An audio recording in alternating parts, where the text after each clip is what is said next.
Selamat pagi jemaat yang dikasihi Tuhan, Shalom. Pagi ini saya akan menyampaikan firman dengan judul Kerajinan Mendatangkan Berkat. Saya percaya ada satu sikap yang perlu kita miliki agar kita berhasil dalam kehidupan dan berguna untuk kemuliaan Tuhan. Dan sifat yang saya maksudkan adalah kerajinan. Amsal 22 ayat 29 berkata, "Pernahkah engkau melihat orang yang cakap dalam pekerjaannya? Di hadapan raja-raja ia akan berdiri, bukan di hadapan orang-orang yang hina." Kalau kita bekerja dengan rajin, punya skill yang baik, kita terus mengembangkan diri, engkau akan ketemu dengan pembesar-pembesar. Artinya Tuhan akan mengangkat kita naik, tidak turun. Menjadi kepala, tidak akan jadi ekor. Saya teringat dari seorang pemuda yang malas, tidak berprestasi di kantor, secara finansial juga dia suka utang ke sana kemari dan kurang disukai oleh teman-temannya. Satu kali dia mengikuti reuni teman-teman SMA-nya dulu. Dan pada waktu reuni itu dia melihat ada banyak teman-temannya yang sekarang sudah menjadi pengusaha yang berhasil, menjadi profesional yang jabatannya bagus. Dan di akhir daripada reuni itu timbul sebuah kegelisahan di dalam hati pemuda ini. Aku kok gak berprestasi seperti mereka. Aku kok kondisinya seperti ini. Saudara-saudara, itu menimbulkan rasa malu di dalam dirinya.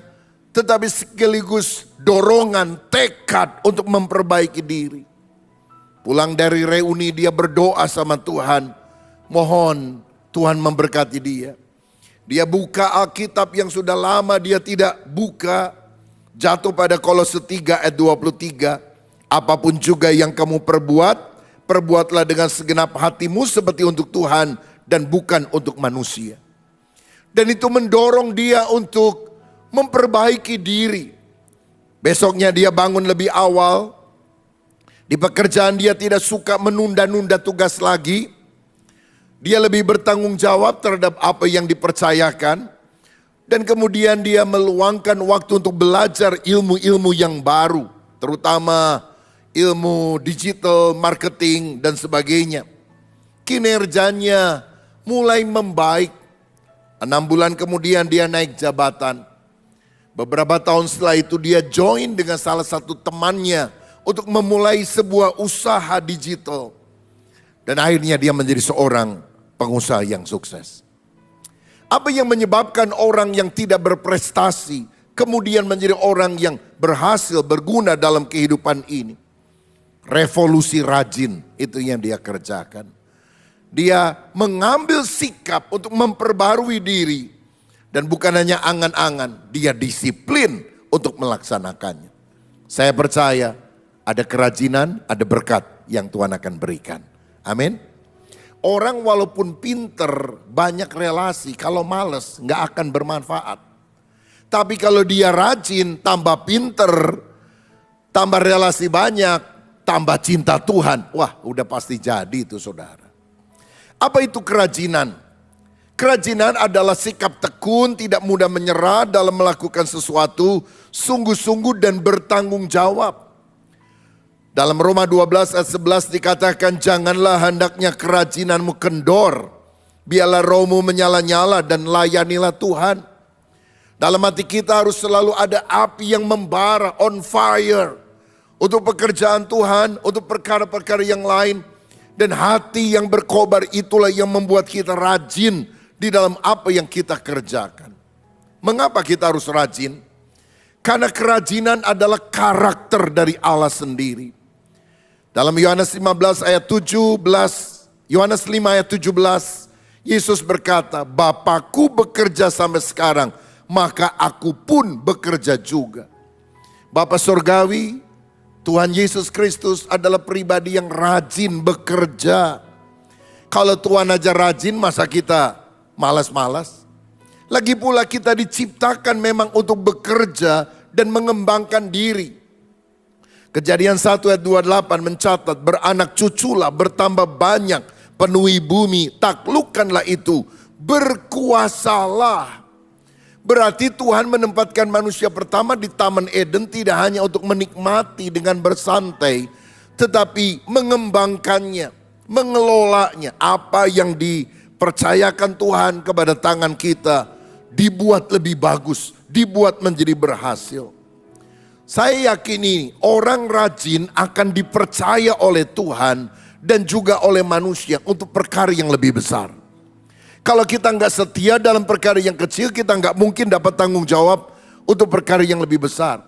Makanya test case kita, batu ujian kita, apakah kita bisa dipercaya perkara besar adalah apakah kita bertanggung jawab untuk hal yang sederhana, simple, kecil yang dipercayakan kepada hidup ini. Amsal 10 ayat 4, tangan yang lamban membuat miskin, tetapi tangan orang rajin menjadikan kaya. Ada banyak orang berpikir kalau saya berdoa pasti Tuhan memberkati saya. Oh ya, Tuhan mengabulkan doa kita. Tapi ada caranya. Bagaimana berkat itu diperoleh? Yaitu dengan bekerja. Dan kerjanya mesti work hard, work smart. Tangan yang lamban membuat miskin, tapi tangan orang rajin menjadikan kaya. Walaupun Tuhan memberkati, kalau saudara malas, engkau tidak akan maksimal memperoleh berkat itu. Memang ketika orang Israel berjalan 40 tahun di padang gurun, Tuhan memberikan mana dari sorga. Tapi ada syaratnya, mana itu harus diambil pagi-pagi sekali. Kalau agak siang menguap dia, hilang. Jadi orang yang malas bangun pagi, itu berkatnya hilang. Jadi saya mengapresiasi saudara yang ikut ibadah paling pagi di gereja. Pasti ada berkat yang Tuhan berikan dalam hidup kita. Loh, memang Tuhan kirimkan mana dari sorga. Itu berkat gratis dari Tuhan. Tapi kan mesti ada tangan yang meraih mana itu. Harus ada tangan yang mengolah makanan tersebut untuk bisa kita nikmati. Saudara-saudara, bagaimana supaya kita bisa hidup rajin? Mulai dari hal kecil. Disiplin waktu kita, tidak suka menunda-nunda. Jangan tunda sampai besok apa yang kita bisa kerjakan hari ini. Karena jalan yang bernama besok akan membawa kita ke sebuah kota yang bernama tidak pernah. Sungguh-sungguh bekerja sebagai bentuk ibadah kepada Tuhan. Ibadah itu bukan sekedar menyanyi, ibadah itu bukan hanya sekedar bermain musik. Apapun yang kita lakukan dalam kehidupan sehari-hari jika tujuannya untuk kemuliaan Tuhan dan jadi berkat bagi orang lain adalah ibadah. Apapun yang kamu lakukan, perbuatlah seperti kepada Tuhan, bukan seperti kepada manusia. Saudara-saudara, seorang ibu yang memasak dengan cinta bagi keluarganya merupakan ibadah. Seorang bapak yang bekerja di kantor mendapatkan penghasilan untuk membiayai keluarganya. Bukankah itu adalah sebuah ibadah? Jadi beberapa langkah praktis yang kita bisa lakukan. Buat jadwal harian dan patuhi. Kita harus selalu tahu hari ini apa yang kita akan kerjakan. Buat notes, catatan. Apa yang kita akan kerjakan setiap hari. Sebelum tidur pikirkan besok ngapain. Pagi hari kita mulai pikirkan lagi, apa yang harus aku lakukan hari ini. Mungkin ada 5 hal, mulai dengan prioritas mana yang paling penting. Dan patuhi jadwal yang ada. Selesaikan tugas tepat waktu. Karena kalau kita menunda-nunda, akhirnya tugas akan menumpuk. Dan hasilnya juga tidak akan maksimal. Karena dengan tenggat waktu yang terbatas, maka akibatnya hasilnya asal jadi. Mahasiswa di Indonesia terkenal dengan sistem SKS, sistem kebut semalam. Jadi mau dikasih tugas untuk diselesaikan 1 minggu, 1 bulan, 3 bulan, selesainya sama. Hari-hari terakhir, saudara-saudara. Makanya saya kalau kasih tugas mahasiswa STT nggak usah lama-lama. Mau sebulan, mau seminggu sama aja saudara sekalian. Karena mereka berkata, there is a power of kepepet. Kalau udah kepepet baru energinya mulai muncul. Tapi saya mau bilang, kalau tenggat waktu terlalu singkat, kadang-kadang asal jadi. Padahal sikap yang harus kita miliki adalah spirit of excellence. Itu yang dimiliki oleh Daniel. Dikatakan maka Daniel ini melebihi para pejabat tinggi dan para wakil raja itu karena ia mempunyai roh yang luar biasa, spirit of excellence. Dan raja bermaksud menempatkannya atas seluruh kerajaannya. Daniel 6 ayat 4. Kita nggak berani bayar mahal untuk sesuatu yang biasa-biasa. Kita berani bayar lebih untuk sesuatu yang excellent. Makanya jiwa excellency itu mesti muncul di dalam kehidupan kita. Saudara-saudara, libatkan Tuhan dalam setiap pekerjaan. Akuilah Dia dalam segala langkah hidup kita. Maka Dia yang akan meluruskan jalan kehidupan ini. Apa akibatnya kalau kita rajin? Orang rajin akan maju. Orang rajin akan dipercaya dalam pekerjaan, bahkan yang lebih besar. Orang yang rajin akan mendapatkan berkat yang dia bisa nikmati. Dan juga keluarganya bisa dia nikmati. Dan orang yang rajin akan berdampak luas kepada masyarakat yang ada di sekitar. Sebaliknya orang yang malas akan gagal. Dia akan kehilangan kesempatan-kesempatan. Karena ketika pun ada kesempatan dia tidak meraih kesempatan itu tetapi mengabaikannya. Dan orang yang malas lama-lama ketahuan sama orang lain, tidak dipercaya. Dan orang malas jauh dari rencana Tuhan. Sebab Tuhan tidak akan mempercayakan perkara-perkara besar kepada orang-orang yang malas. Ada orang yang dapat 5 talenta dikembangkan jadi 10, 2 talenta dikembangkan jadi 4. Tapi hamba yang malas menyimpan talenta di dalam tanah. Malah hukuman yang Tuhan berikan kepada dia. Karena dia tidak melakukan apa yang merupakan kehendak Tuhan. Saudara-saudara, Amsal 13 ayat 4 berkata, hati si pemalas penuh keinginan, tetapi sia-sia. Sedangkan hati orang rajin diberi kelimpahan.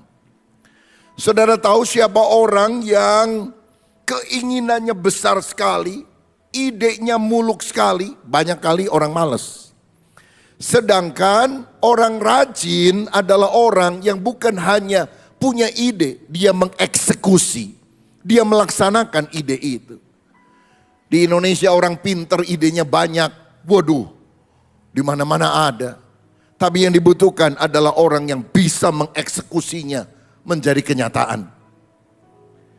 Tuhan memberikan kita mimpi pada waktu malam, tapi Dia membangunkan kita pada waktu pagi untuk kita mengerjakan mimpi yang telah kita terima itu.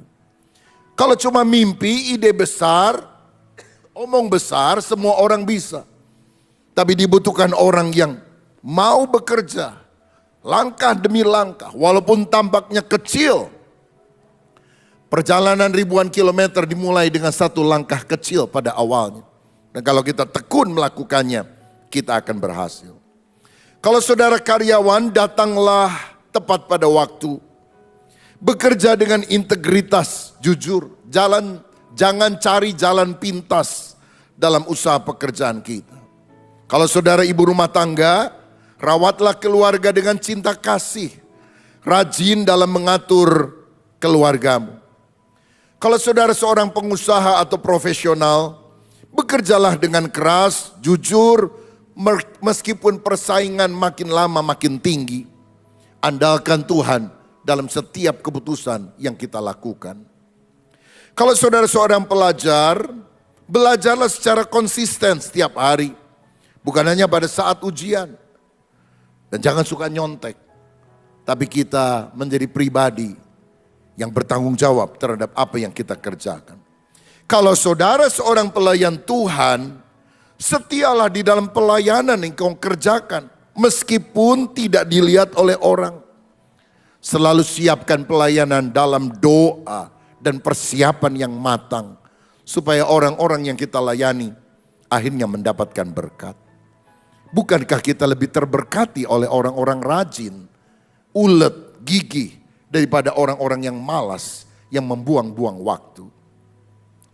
Thomas Alva Edison pernah berkata, genius is 1% inspiration and 99% perspiration. Artinya, jenius itu 1% inspirasi, tapi 99%-nya kerja keras. Kerajinan itulah yang akan mendatangkan berkat. Ide boleh bagus, Tapi kalau kita nggak ulet gigih, nggak akan berhasil di dalam kehidupan ini. Zig Ziglar pernah berkata, there is no elevator to success. You have to take the stairs. Nggak ada elevator, lift yang cepat untuk menuju kesuksesan. Engkau harus menaiki anak tangga satu demi satu. Saudara-saudara, harta yang diperoleh dengan cepat akan cepat juga habis. Uang panas katanya. Tapi kalau kita meraih berkat sedikit demi sedikit, dan itu juga merupakan proses membentuk karakter kita, lebih ulet, lebih gigih, menghargai perkara yang kecil, itu berkatnya akan langgeng di dalam kehidupan. Siapa saja teladan kerajinan yang kita bisa baca dalam Alkitab? Saudara-saudara, salah satunya yang Tuhan kasih contoh adalah hewan, binatang, semut. Dalam Amsal 6 ayat 6-8 dikatakan, hai pemalas, pergilah kepada semut, perhatikanlah lakunya dan jadilah bijak. Biarpun tidak ada pemimpinnya, pengaturnya atau penguasanya, ia menyediakan rotinya di musim panas dan mengumpulkan makanannya pada waktu panen. Tuhan kadang-kadang bisa mengkhotbahi dan mentobatkan manusia lewat binatang, saudara. Kenapa Petrus bertobat? Dia dengar ayam berkokok. Kenapa Yunus bertobat? Dia ditelan oleh ikan besar. Kenapa Bileam bertobat? Karena keledainya ngomong, bicara, saudara sekalian. Bagaimana supaya kita bisa berubah sifat dari malas menjadi rajin? Belajar kepada semut. Allah menggunakan binatang-binatang yang lebih rendah derajatnya dari manusia untuk mengajarkan manusia yang bebal supaya mereka mengubah sikap dan pikirannya. Lihat, semut bekerja tanpa harus diawasi. Kita aja kalau bos ada di kantor lebih rajin. Kalau nggak ada di kantor santai. Kalah sama semut, saudara. Dia punya perencanaan pada waktu panen, pada waktu musim panas. Dia mengumpulkan makanan. Sehingga pada waktu musim kering, musim tidak ada berkat. Dia sudah punya persediaan di lumbungnya. Semut bekerja bersama-sama. Jarang kita lihat ada semut yang sendirian. The Lone Ranger. Selalu bergabung dalam komunitas. Dan dia tekun meskipun tubuhnya kecil. Saudara, kita juga melihat beberapa tokoh Alkitab yang hidupnya menjadi inspirasi karena keteladanan dalam kerajinan. Nuh adalah orang yang rajin membuat bahtera. Dia membuat kapal yang sangat besar untuk menyelamatkan dunia daripada air bah yang pada waktu itu bahkan hujan pun belum pernah turun, saudara-saudara. Hujan pertama kali turun langsung gede, jadi air bah. Nuh taat walaupun diejek dan apa yang dia lakukan tak tercerna oleh logika. Waktu orang tanya, jelaskan dengan penjelasan ilmiah, kenapa kamu bikin kapal segede ini di dataran tinggi, bukan di depan, bukan di laut. Dia sulit menjelaskan dengan bukti ilmiah. Tapi dia mengerjakan bagiannya dengan tekun. Saya percaya rajin bukan hanya soal kerja, tapi ketaatan total kepada kehendak Tuhan. Karena Tuhan mau kita menjadi orang yang produktif, yang rajin bekerja. Mengusahakan dunia menjadi tempat yang lebih baik. Meskipun tidak ada bukti langsung dari hasil yang kita bisa lihat sekarang. Rajin belum tentu langsung mendapatkan benefit yang nyata dalam waktu singkat. Tapi kalau itu menjadi karakter kita, akhirnya kita akan mendapatkan buah dari apa yang kita lakukan. Yusuf adalah orang yang mengelola dengan rajin apa yang dipercayakan kepadanya. Dan karena hatinya benar, Tuhan mengangkat from prison to palace, dari penjara masuk ke dalam istana. Kejadian 39 ayat 5. Sejak ia memberikan kuasa dalam rumahnya dan atas segala miliknya kepada Yusuf, Tuhan memberkati orang Mesir itu. Karena Yusuf sehingga berkat Tuhan ada di atas segala miliknya, baik yang di rumah maupun yang di ladang. Potifar mempercayakan semua urusan kepada Yusuf. Yusuf bukan owner, Yusuf hanya manajer, tapi dia memanajemeni semua harta milik bosnya dengan baik. Bosnya diuntungkan. Kita perlu orang seperti Yusuf, kita perlu orang seperti Daniel. Dia bukan pimpinan puncak. Dia mungkin orang kedua, ketiga. Dia adalah pelaksana. Tapi apa yang dipercayakan oleh pimpinannya nggak akan jadi lebih jelek, tapi justru akan berlipat ganda menjadi lebih bagus oleh anak-anak Tuhan yang hidup cinta Tuhan. Saya berdoa orang-orang Kristen punya kinerja dan kejujuran seperti itu. Pernah ketemu orang nggak? Itu pegawai orang Kristen, aduh, ngedul, males. Walaupun dia rajin ke gereja, itu bukan contoh orang Kristen yang baik. Dikit-dikit minta izin, mau kemana? Komsel.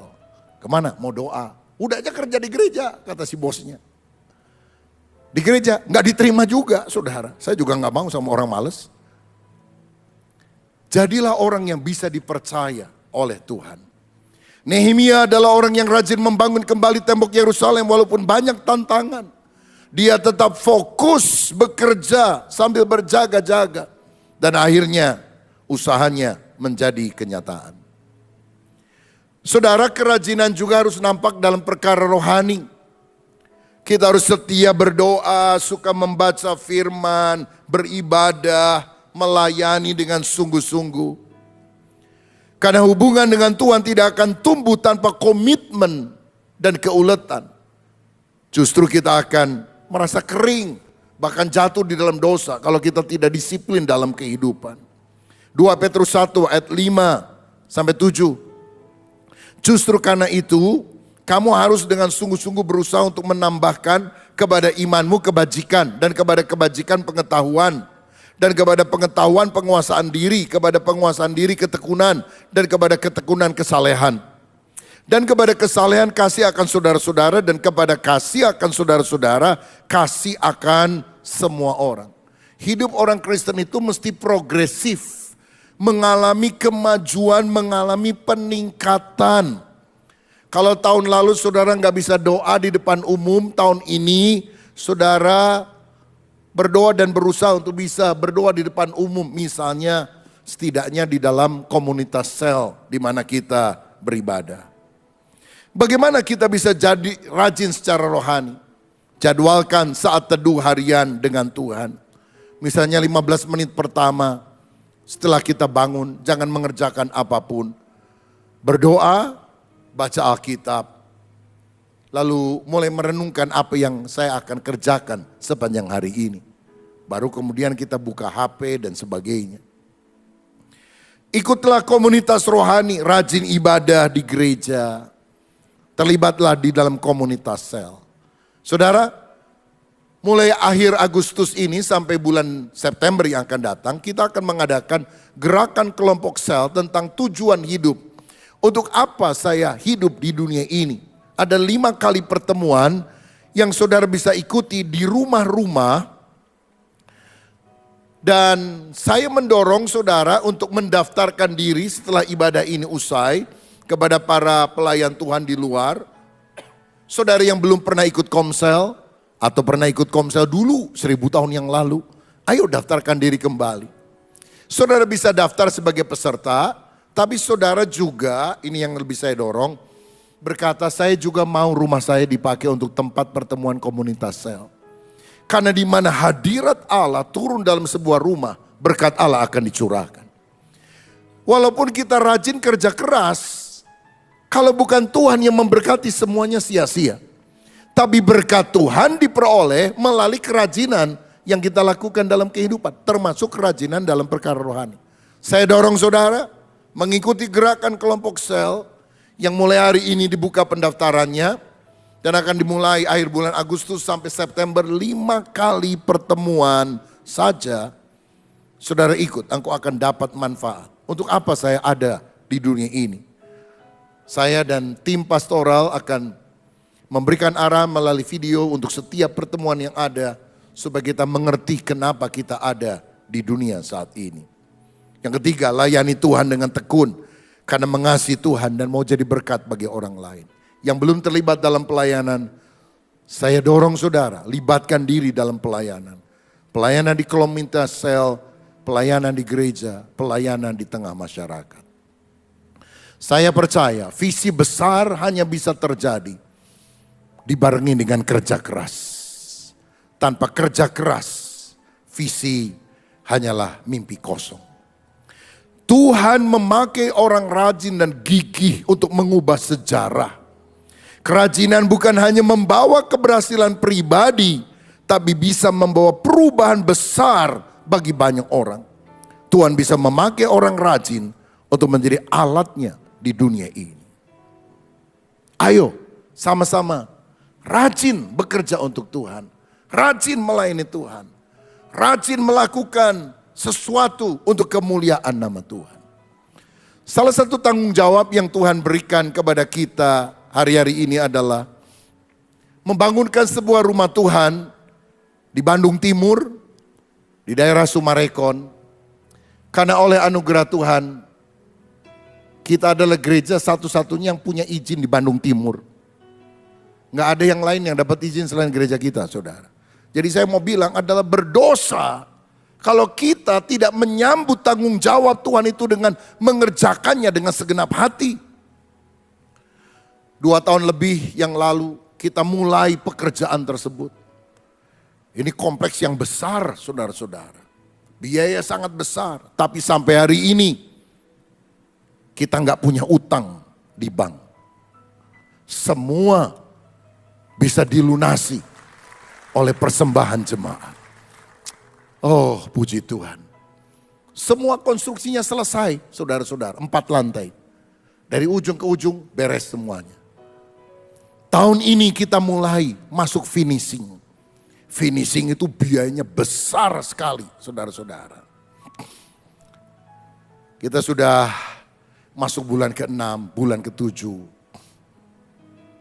Kemajuannya gak terlalu berarti. Karena apa? Gedung kalau udah gede saudara, waktu ceceret, bangunnya cepet. Tapi waktu finishing rasanya lama. Dan masalah terutamanya adalah soal biaya saudara-saudara. Kalau kita punya biaya besar, cepat itu 24 jam sehari juga bisa beres. Saya bergumul tentang hal ini. Mau dipercepat gak ada duit, gak dipercepat juga gak ada duit saudara. Tapi Tuhan memberikan keyakinan di dalam hati. Desember 2025, jadi bukan tahun depan, tahun ini. Seluruh gedung gerejanya, lantai 1, 2, 3, 4. Yang belum itu museumnya, teaternya, gedung penunjang belum. Tapi seluruh bangunan gereja, karena izinnya kan izin gereja dan fasilitas pendukungnya. Seluruh bangunan gereja, bukan tahun depan, tahun ini kita selesaikan. Jadi akan ada Natalan di sana, tapi sebelum Natalan akan ada peresmian. Dan puji Tuhan kita sudah menghubungi Gubernur Jawa Barat. Kalau tidak ada halangan, beliau menyatakan setuju, siap untuk hadir meresmikan GBI Bethel Sumarekon pada bulan Desember 2025. Jadi sekarang Agustus, September, Oktober, November, Desember, 5 bulan. Saya bilang kebut, ini hari-hari ini rapat terus saudara-saudara. Dan semua bilang siap, pasti selesai. Masalahnya semua harus di DP pada bulan ini. AC sekian miliar, DP-nya bulan ini. Lantai sekian besar, DP-nya bulan ini. Lift, eskalator, itu besar biayanya. DP-nya bulan ini. Listrik, seluruh lampu-lampu yang ada di gedung tersebut. DP-nya bulan ini. Bagian finishing, itu yang paling besar. DP-nya bulan ini, saudara. Fasad, second skin, yang akan membuat kita bisa melihat, ini bangunan yang sekarang sedang ada, ya kondisinya mirip-mirip seperti ini, cuma sudah ditembok semuanya saudara. Kita akan kerjakan bagian tengah, karena yang kiri bagian gereja sudah ditutup, bagian tengah akan segera ditutup, bagian kanan atas itu akan ditutup, yang kanan itu untuk teater, 2 lantai di bawahnya untuk museum. Ini belum kita kerjakan sampai habis, tapi bagian yang kiri itu semuanya kita selesaikan. Bagian kiri itu selesai dan diresmikan akhir tahun ini. Dan bagian depannya akan tampak seperti ini dengan fasad second skin. Dan ini akan berbentuk seperti ark, bahtera, seperti bahtera Nuh. Bahtera keselamatan yang kita rindukan, orang-orang akan naik ke dalamnya. Biaya besar sekali Bapak Ibu. Tapi saya dorong saudara, kalau kita mau kerjasama, visi yang besar, keuletan, kerajinan, rela berkorban. Dalam 5 bulan ini, saya mengajak kita semua, karena ini semua pakai nama Gereja Bethel Indonesia. Bahkan saya tidak bisa mewarisi gedung ini. Gedung ini pun bukan pakai nama saya. Semua kita pakai nama gereja.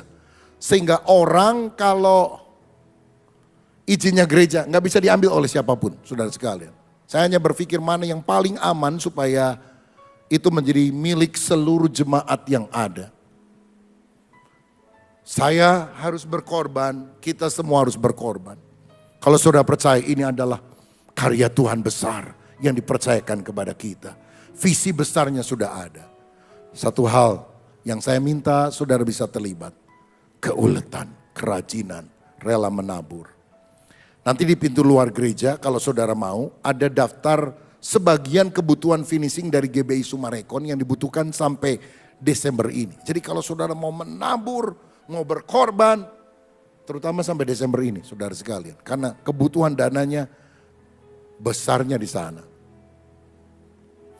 Saudara bisa ambil nanti hal ini, saudara bisa isi, ya, lalu potong bagian tengahnya, tolong kasihkan ke pengurus gereja, dan saudara bisa transfer setiap bulan, bisa sekali persembahan, 3 bulan, sampai 6 bulan atau lebih, ya, misalnya setiap bulan sekali, atau beberapa kali, terserah saudara. Saya hanya bicara soal kebutuhan yang kita mau lakukan, tapi saya percaya saudara dan saya oleh anugerah Tuhan kita akan diundang pada hari peresmian gereja GBI Bethel Sumarekon.